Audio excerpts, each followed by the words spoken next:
All right, we need to put the brake system into service mode. So we're going to turn the ignition on without starting, hold the accelerator down, and this parking brake switch down.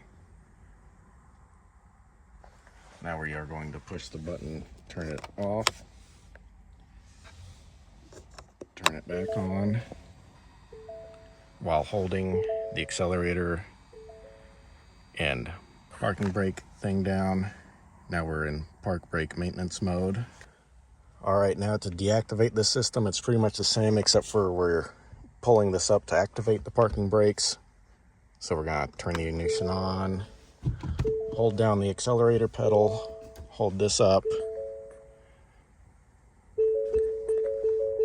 turn it off, continue holding both those things, turn it back on.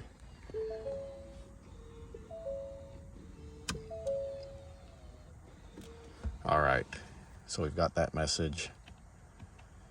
So we should be good to go. Thanks for watching. God bless.